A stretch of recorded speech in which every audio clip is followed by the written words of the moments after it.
Bueno, pues hola a todos, buenas tardes.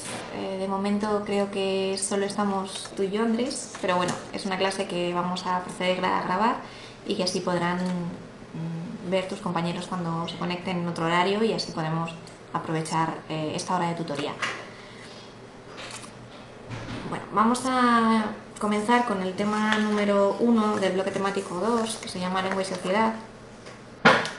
Y lo que estamos haciendo es comenzar esta segunda evaluación para poder realizar el examen el próximo 25 de febrero. ¿Vale? Es el próximo examen que tenemos y que, bueno, si no podéis venir, ya sabéis que estará a disposición de todos el examen colgado en el campus, pero bueno, para todos los que podéis venir, estas clases quedan enfocadas sobre todo a ese examen. Andrés, ¿tienes una pregunta? Dime en qué podemos ayudarte.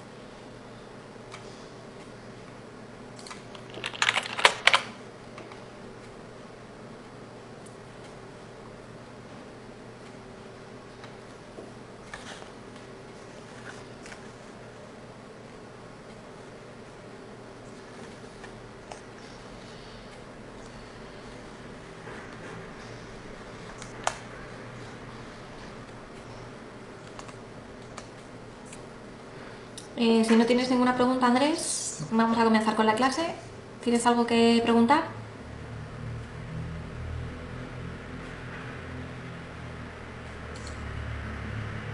Vale, muy bien. Pues nada, entonces si no hay preguntas, empezamos.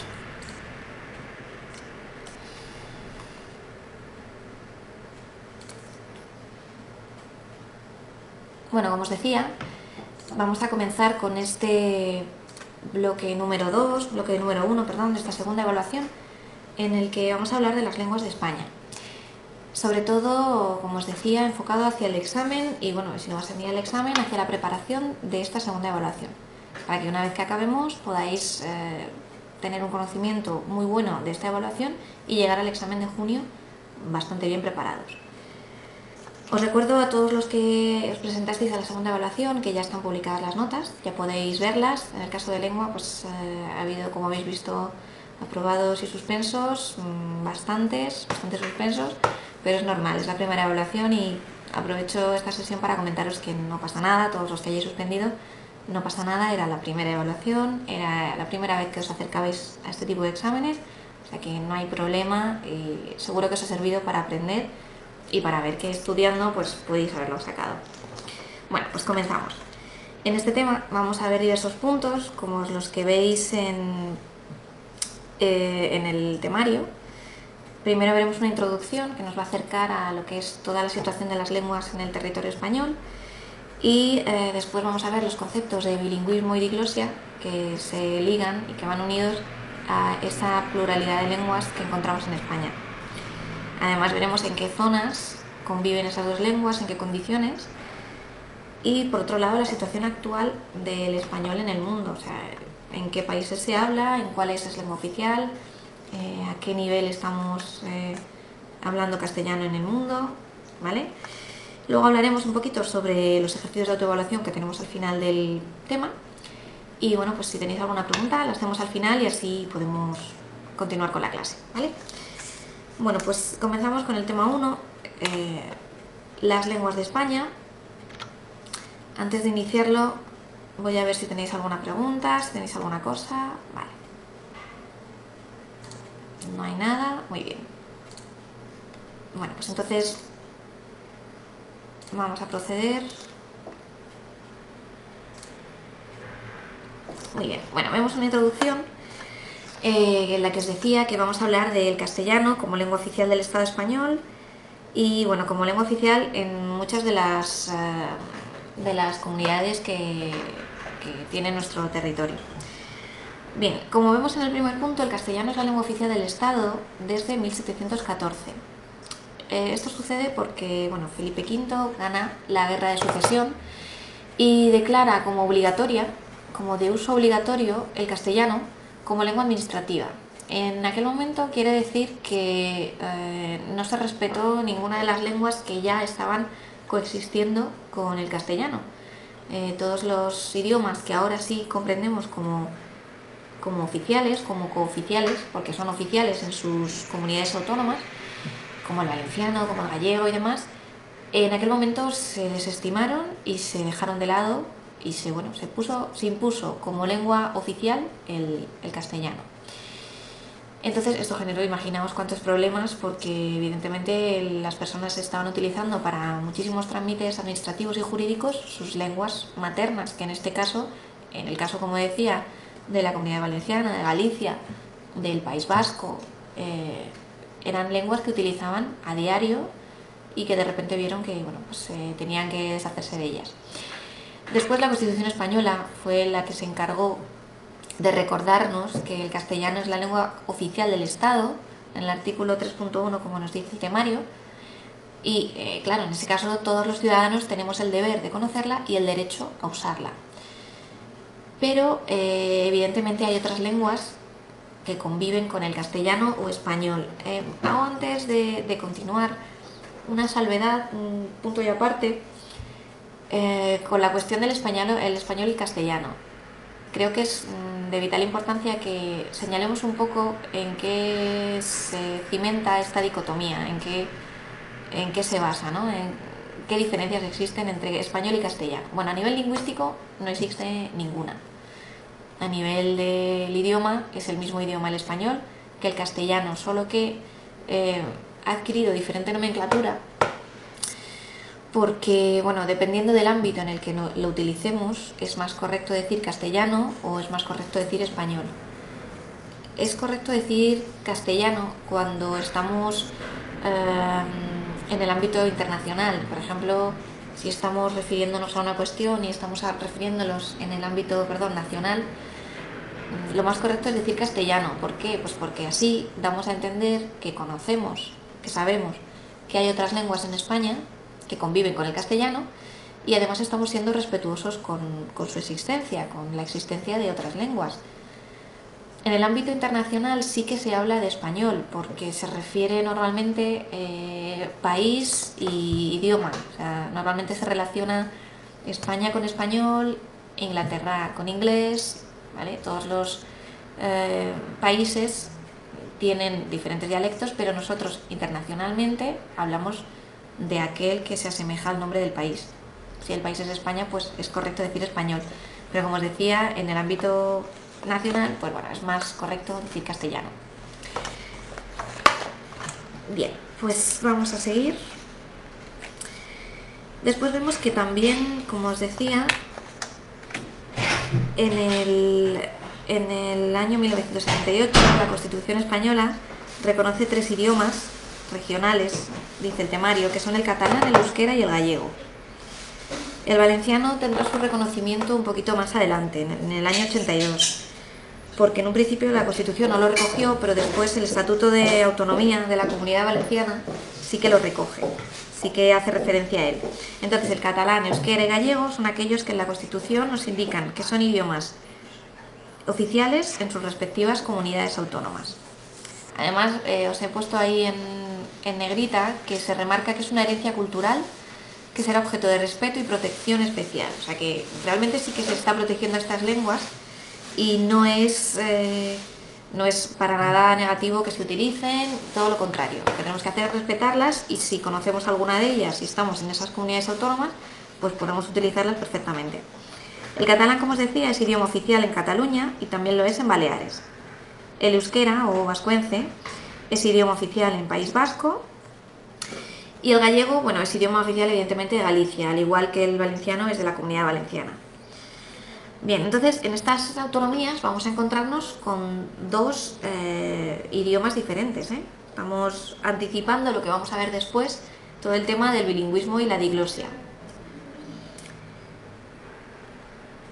Comenzamos a hablar, por ejemplo, y como es el más importante, del castellano, y vemos que tiene una base de romance, latina. Es una lengua romance que nos trajo el pueblo romano cuando colonizaron la península.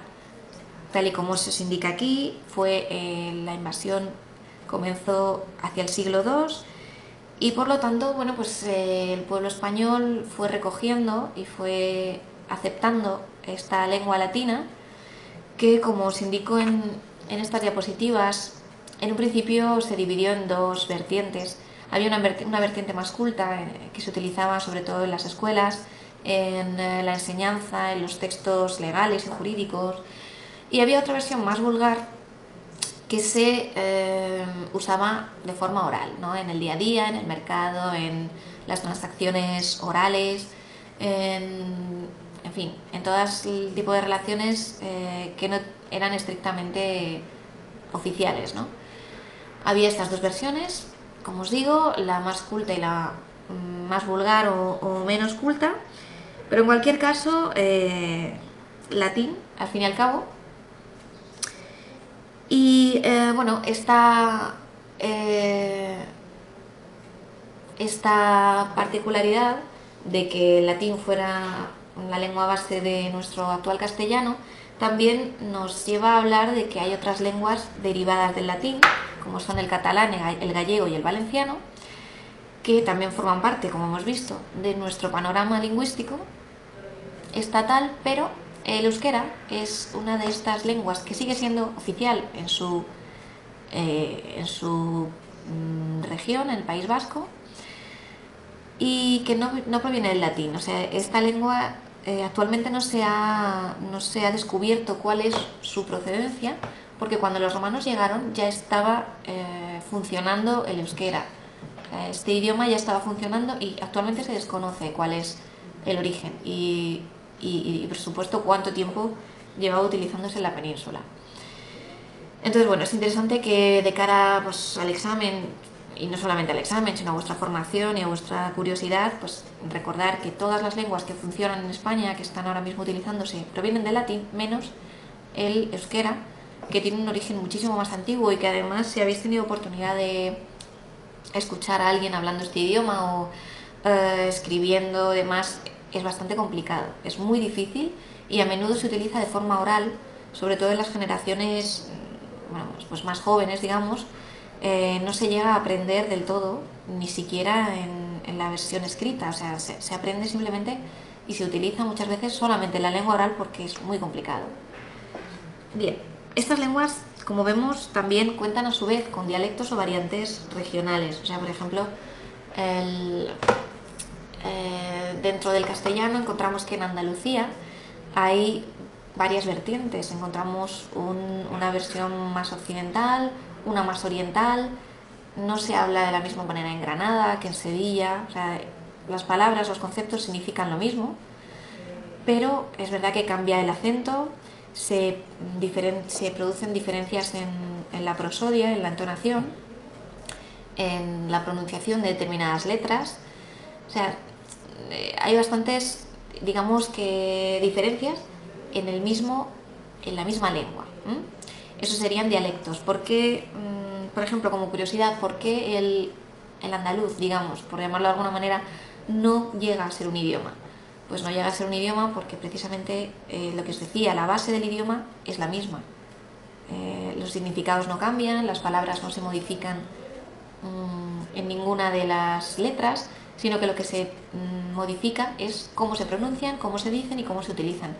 Pero la lengua de base es la misma, por lo que en el caso del andaluz, aunque creamos que es muy diferente en muchas ocasiones al castellano que se habla en Madrid o en Castilla, pues en realidad es un dialecto porque la base es la misma. Comparte la base con el castellano y por eso no se puede hablar de una lengua independiente. Bien, dicho esto, podemos ver que el español bueno, es idioma oficial en muchas o en varias de las principales organizaciones político-económicas de ámbito internacional. Esto quiere decir que imaginaos la importancia que tiene el castellano y la difusión que ha tenido.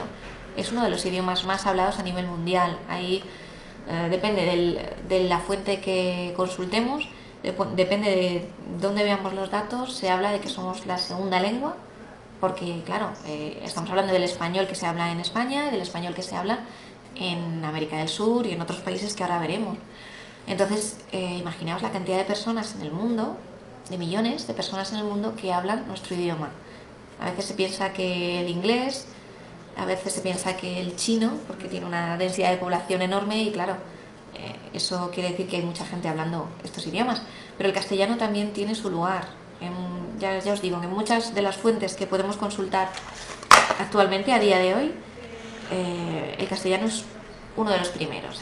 Está entre el segundo y el tercer lugar, compitiendo con el chino y el inglés. Bien, el español, como decíamos, se habla de manera oficial cuando se reúnen organismos como la Unión Europea, la Unión Africana, la Organización de los Estados Americanos, la de los Estados Iberoamericanos, claro, el Tratado Antártico, es decir, la repercusión que hay a nivel mundial es bastante importante. Además, como os dice aquí el temario, el castellano es una lengua oficial en muchísimos países, por ejemplo, en Argentina, Uruguay, Paraguay, en Chile, en Perú, en Bolivia, Ecuador, Venezuela, es decir, en muchísimos países sudamericanos. Además vemos que se habla también en Andorra, en el Sáhara Occidental, en el norte de Marruecos, por la proximidad, claro, a esta tierra. Y además se utiliza también como curiosidad por los hablantes no anglosajones del sur de Estados Unidos, es decir, por las personas que no tienen un origen anglosajón, que no son ingleses, y viven en el sur de los Estados Unidos. California, Arizona, Nuevo México y Texas son los principales. ¿Por qué? Pues porque está, como os decía, próximo a una zona en la que principalmente se habla castellano, se habla español, mejor dicho, que es América del Sur. Entonces todo lo que es América Central y toda la zona del sur de América del Norte está próxima, sus fronteras están próximas a la región de América del Sur, y por lo tanto hay una especie de contaminación castellana y por eso se habla español. En algunos países lo que sucede es que comparte oficialidad con la lengua en cuestión. Por ejemplo, en Puerto Rico comparte oficialidad con el inglés, es cooficial. Se utiliza de la misma manera, se utiliza a nivel de medios de comunicación, a nivel administrativo, o sea que comparte oficialidad y además se utiliza. Pasa lo mismo en Filipinas, el idioma oficial es el tagalo y el español comparte oficialidad. También pasa esto en Paraguay, la lengua oficial es el guaraní, que es una lengua indígena, y comparte oficialidad con el castellano. Entonces, bueno, como veis, está bastante extendido y se habla en gran parte del mundo. ¿Qué podemos decir cuando hablamos de bilingüismo y diglosia? Estos dos puntos son muy importantes y desde ya os digo que los tengáis en cuenta a la hora de estudiar. A la hora de poneros a estudiar, son dos conceptos básicos que una y otra vez, de una manera o de otra, salen y os los preguntamos en los exámenes. O sea, es súper importante que entendáis cuál es la diferencia entre estos dos conceptos, porque si no será imposible que podáis responder a una pregunta en la que se os planteen estos fenómenos. Bien, como veis aquí, por diferentes razones, pues como hemos hablado, puede darse la situación de que en un mismo territorio se hablen dos lenguas. Estamos hablando siempre de lenguas, no de dos dialectos, ni del castellano y un dialecto, no. Estamos hablando de dos lenguas, de dos idiomas. En España hemos mencionado cómo confluyen las diversas lenguas en muchos del territorio, en gran parte del territorio español. Por razones políticas, por razones históricas, culturales, en fin. Por diferentes razones sucede que en un mismo territorio se hablan dos lenguas diferentes. El primer fenómeno lingüístico que vemos es el del bilingüismo. Aparte de ser un fenómeno en el que un individuo puede hablar, puede comunicarse por escrito y de forma oral en dos lenguas, pues como veis aquí en el temario, es una capacidad enorme de una persona para utilizar indistintamente estas dos lenguas y además en el mismo momento, en el mismo día. O sea, es bastante curioso y es bastante llamativo y enriquece sin duda a la persona, seguramente. En el bilingüismo, las dos lenguas tienen un reconocimiento oficial y hay un equilibrio dentro del uso que se hace de ellas. Es decir, las dos se usan en los medios de comunicación, a menudo en regiones como en Galicia, como en Valencia. Vemos que diferentes medios de comunicación eligen utilizar un idioma u otro, incluso dentro del mismo canal de comunicación dentro de la misma radio, de la misma emisora, del mismo canal de televisión, hay programas que hablan en castellano, hay otros que hablan en valenciano, dependiendo un poco del tipo de programa, del tipo de público y demás. Además, en las relaciones comerciales o en la administración se da a elegir normalmente al ciudadano en qué idioma prefiere realizar la gestión. O sea, que los impresos, los formularios de información, los horarios, calendarios, demás, aparecen en las dos lenguas, puesto que las dos son oficiales y donde aparece una debería aparecer también la otra, ¿no? En este país, como veis aquí, hay muchas comunidades bilingües, sobre todo y principalmente aquellas que coinciden con los idiomas Galicia, País Vasco, Cataluña, Baleares, Comunidad Valenciana y bueno, en algunas regiones de Navarra también sucede. Por el otro lado, hablamos de la diglosia. La diglosia es el fenómeno, digamos, opuesto en parte al bilingüismo, porque si en el bilingüismo había un equilibrio y una obligatoriedad de que ambas lenguas tengan que verse reflejadas en el día a día de forma idéntica, equilibrada, ¿no? Equitativa, pues de la misma manera la diglosia se produce cuando una de las lenguas se utiliza muchísimo menos y en ámbitos mucho menos importantes que la otra. Por ejemplo, en muchos ámbitos, por ejemplo en el País Vasco, puede producirse que el euskera sea la lengua oficial y que la utilicen, bueno, pues como os digo, por su dificultad solamente en el ámbito oral. Y sin embargo, fuera de casa, fuera del ámbito familiar, fuera del ámbito, digamos, de amistad o más coloquial, pues se utiliza el castellano. O sea, para los trámites oficiales y demás utilizan el castellano y en cambio para los trámites, para las conversaciones que mantienen con su familia, la comunicación, sí, básicamente oral y familiar, utilizan el euskera.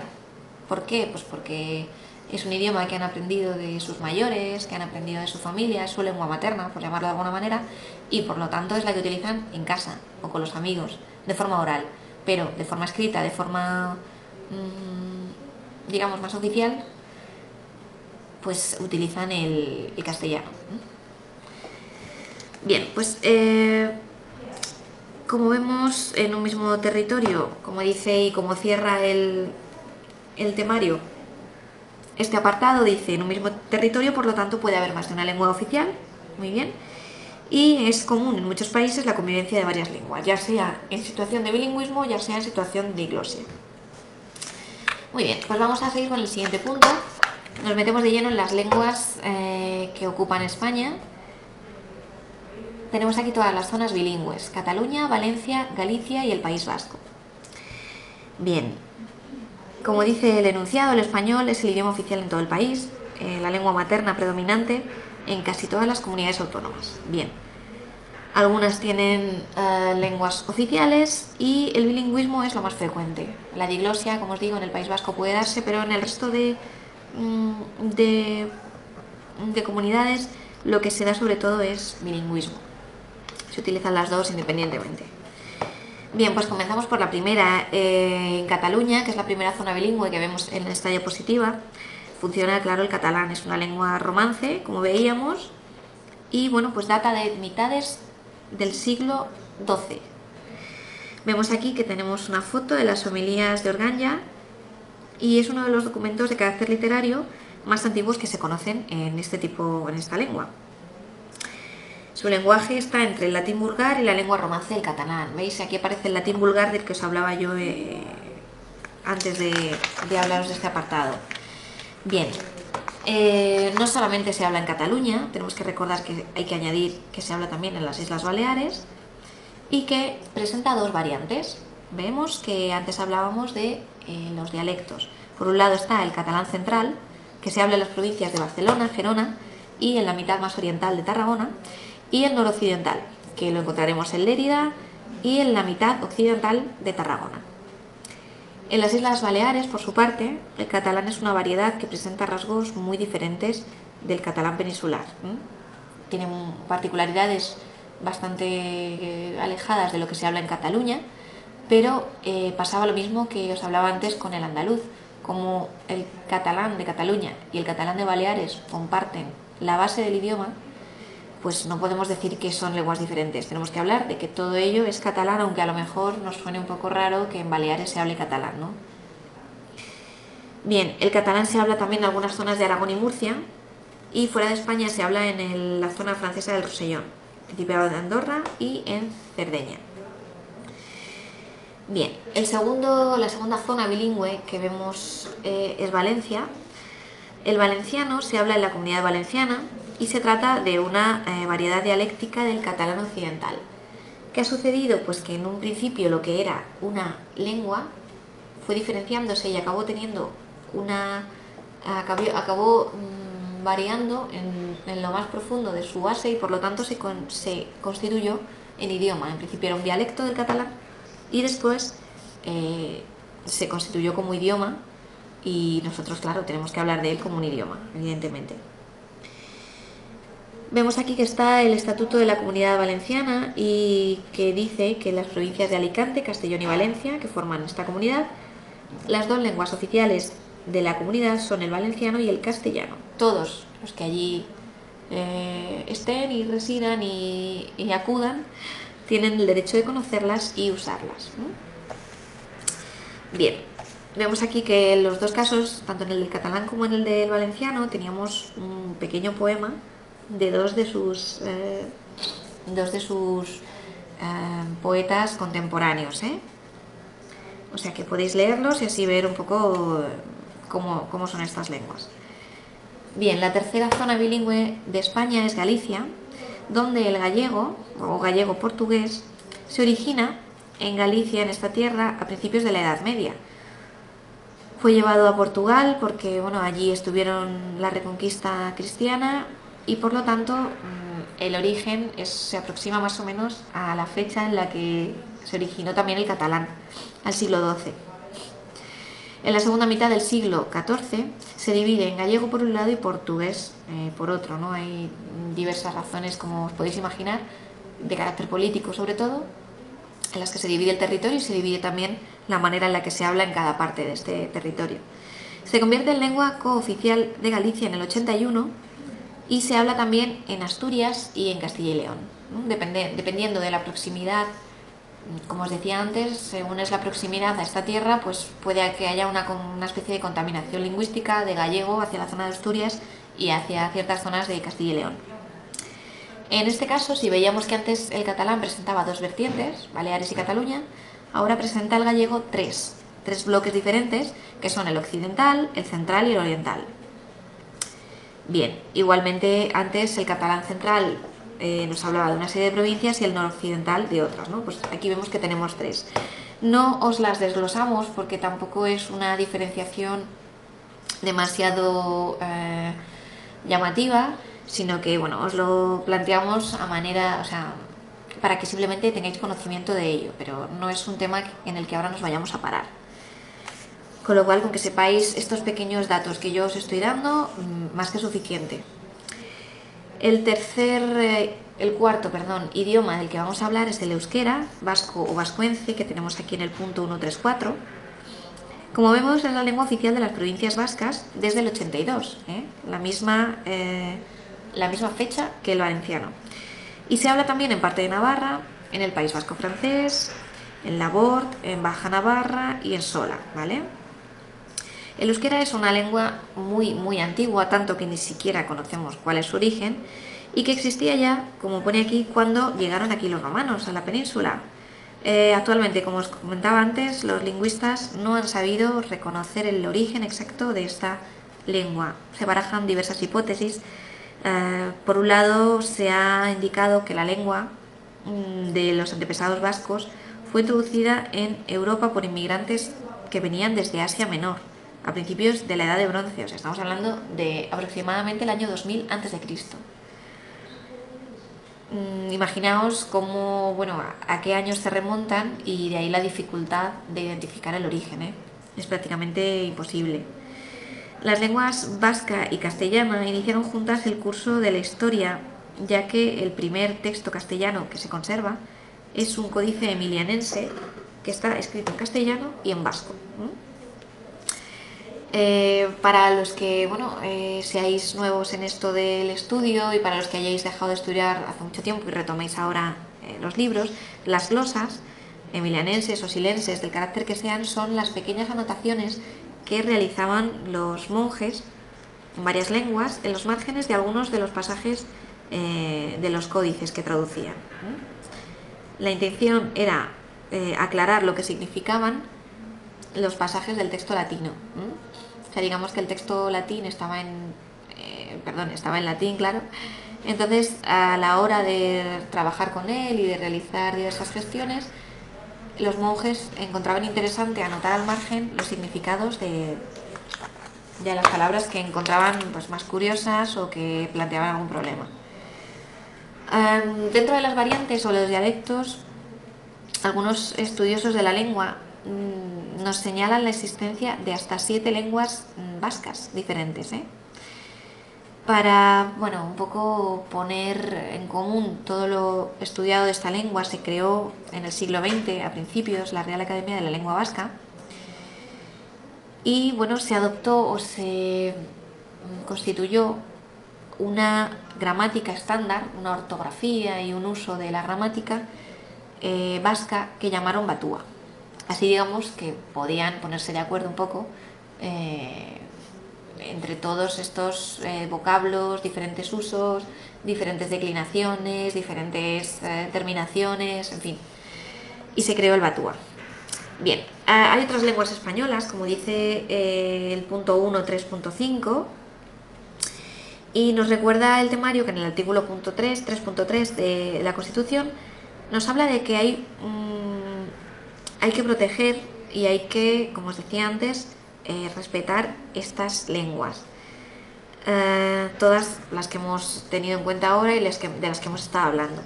Además, hay otros enclaves lingüísticos, hay otras zonas en las que se habla diferente lengua al castellano, como son el Valle de Arán y los Pirineos catalanes, que por proximidad a las tierras francesas pues utilizan el gascón como idioma. Y después también está el portugués, que claro, igualmente por proximidad a diferentes pueblos de Castilla y León y de Extremadura, que limitan con las fronteras portuguesas, pues evidentemente se utiliza el portugués en ellos. Bien, la situación actual del español en el mundo, ¿cuál es? Pues como os decía antes, está muy muy extendido el uso del castellano y como hablábamos también antes, viene del romance, de la lengua, es una lengua romance, viene del latín. Y por lo tanto, como otras lenguas romances, como dice aquí, es una continuación moderna del latín oral o latín vulgar. Debido a la propagación en América, el español es, con mucha diferencia, claro, la lengua romance que más difusión ha conseguido a nivel internacional y a nivel nacional también, claro. Tiene, como hemos dicho, una gran importancia en el escenario internacional.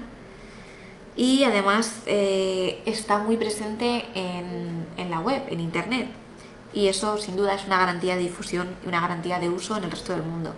Hay muchos países que tienen entre sus fronteras profesores de español y en sus centros de enseñanza lo dan como segunda lengua, como lengua extranjera, con lo cual es bastante importante. Bien, el español como lengua materna es el segundo idioma más hablado del mundo. Según algunas fuentes sí que lo es después del chino, y la cuarta más hablada según el número de hablantes. Es uno de los 6 idiomas oficiales de la ONU, como decíamos. Es la segunda lengua más estudiada en el mundo. En Estados Unidos, como dice aquí, hay más de 6 millones de estudiantes de español. En Europa, cerca de 3. Y además, pues todos los estudiantes que hay repartidos en otros países europeos como Francia, Alemania, Italia, Suecia y demás. En África, en el continente africano, también hay una demanda del español, sobre todo en los países como Senegal y Costa de Marfil. Los estudiantes de secundaria, veis, eligen el español como segundo idioma. Además, lo eligen no solamente porque es relativamente más fácil que las lenguas que ellos utilizan habitualmente, sino que además es un instrumento, es un paso previo. Si quieren o si desean abrirse paso el día de mañana en Europa. Si desean trabajar en Europa o residir en Europa, el inglés es muy importante, pero también, y prácticamente mucho más que el inglés, el castellano. Bien, también en las regiones de Asia y el Pacífico Sur nos encontramos con alumnos que estudian español, así como en Australia y Nueva Zelanda. Muy bien. Claro, el hecho de que el español esté tan extendido por América quiere decir, y sobre todo la lógica nos dice que no va a ser el mismo español que hablamos aquí en la península. En muchas tierras se habla, pero se habla de una manera muy diferente a la que hablamos aquí. Por eso muchas veces cuando nos referimos al español en otros países sudamericanos hablamos del español de América. O sea, nunca decimos español a secas, siempre hablamos de español de América. Porque en esa nomenclatura se presupone que hay una serie de rasgos fonéticos, morfológicos y léxicos que lo diferencian del castellano que hablamos aquí en la península. Como dice aquí, los primeros pobladores y colonizadores de aquellas tierras suelen ser andaluces, canarios y en menor medida gallegos. Claro, llevan allí y trasladan las particularidades de su lengua a las personas y a las tierras que están colonizando. Claro, de ahí la semejanza que se encuentra muchas veces entre el español de Hispanoamérica y el español de Andalucía y Canarias. El rasgo diferencial que más claramente se percibe es la entonación. Ahí encontramos diferencias también en algunas acepciones, en la utilización de algunas palabras, pero sobre todo es de cara a la prosodia, una vez más a la entonación y a la pronunciación de determinadas letras, sobre todo al comienzo y al final de las palabras. Pero claro, hablábamos igual que con el caso del andaluz, al no ser diferencias demasiado tangibles, demasiado que afecten a la estructura básica, digamos que un hispanohablante va a poder entender el español de Madrid o de Castilla y va a poder entender el español de cualquiera de estos países sudamericanos. Por lo tanto, no estamos hablando de dos idiomas, sino de uno solo y de una variante dialéctica, ¿vale? Digamos, un dialecto que sería el español de América, si quisiéramos llamarlo así. ¿Cuáles son los rasgos más sobresalientes de este español de América del que hablamos, ¿no?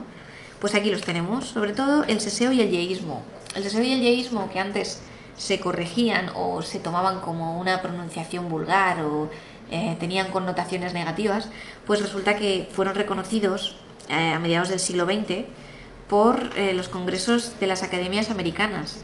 Se reconocieron como formas legítimas de expresión, o sea, como formas correctas, aceptadas y no como formas vulgares. El seseo es la pronunciación de C y Z como S. Vemos ahí que es zapato por zapato, que sería la pronunciación correcta o más formal, ¿no? El yeísmo sería la pronunciación de la doble L, de nuestra L, por la Y. Gallina por gallina. Bueno, esta es una diferencia que realmente es muy difícil de apreciar, pero bueno, también tenemos que tenerla en cuenta y conocerla, sobre todo, como os digo, de cara al examen. La aspiración o pérdida de la S final también es algo que vemos muy frecuentemente. La confusión de la R y la L, estas dos consonantes son líquidas, como diríamos, y por la posición de la lengua y de la boca y demás, es bastante común la confusión en los países hispanohablantes. La aspiración de la H inicial, que procede de la F. Antes, en lugar de nuestra H actual, funcionaba la F, por lo cual ahora, bueno, pues se confunde también. Además, hay una frecuente traslación del acento. Se traslada de una de las palabras a la otra, o sea, perdón, de una de las sílabas a la otra. Por ejemplo, en el caso de país, se pronuncia también allí. También la pronunciación de la J como la H aspirada, en lugar de, bueno, pues mujer, mujer. Está claro que no es demasiado grave esta diferencia, pero sí que se aprecia. Bien, pues todos estos rasgos, como nos dice abajo, son comunes al dialecto andaluz, que ejerció, pues como os decía, una decisiva influencia a la hora de colonizarlo. Estos fenómenos los tenemos que tener en cuenta y sobre todo de cara, como os decía, al examen. Los rasgos morfológicos del español de América es el punto 142 que vemos en este tema. Vemos también, pues eso, que el adjetivo, por ejemplo, es utilizado como un adverbio. Él trabaja duro, ¿no? Se está utilizando el adjetivo como si fuera un adverbio. La frecuencia en la utilización del pretérito imperfecto simple o pretérito indefinido en lugar del compuesto. Si nos hacemos mucho lío, pues evidentemente con el ejemplo nos aclara la confusión. Lloré esta mañana en lugar de he llorado. Nosotros en la península utilizamos la forma compuesta y en cambio ellos abrevian, y los hispanohablantes se ahorran esa forma compuesta y hablan de una forma simple. Estuve en lugar de he estado, lloré en lugar de llorado y demás. Además anteponen los posesivos. En lugar de decir hija mía, dicen mi hija. Además utilizan el ustedes en lugar de vosotros, ustedes irán en lugar de vosotros iréis, y el voseo. El voseo es la utilización de vos en lugar de tú, en lugar de tú, en lugar de vosotros. Afecta a la acentuación de la forma verbal que acompaña, por eso contamina, digamos, a la siguiente palabra al siguiente verbo que va detrás. En lugar de tú tienes, diríamos vos tenés, ¿vale? Bueno, estos son rasgos bastante curiosos, así como curiosas también la lista de peculiaridades léxicas que confluyen en el español de Hispanoamérica. En el temario os hemos indicado una tabla en la que vienen las palabras que se utilizan en América de forma habitual y en cambio en España las utilizamos de diferente manera, ¿no? Por ejemplo, para cuando tardamos en llegar a algún sitio, nosotros hablamos del verbo tardar y ellos hablan de demorar o demorarse, ¿no? Cuando nosotros decimos acabo de o ahora mismo acabo de llegar, pues ellos dicen yo ahora mismo o yo ahora recién llegué, ¿no? O sea, cuando hablamos de un escaparate, ellos quieren decir vidriera. Cuando nosotros decimos un amigo, ellos hablan de mano. Bueno, es bastante curioso esta riqueza léxica y además, bueno, pues aparte puede enriquecer muchísimo nuestro lenguaje.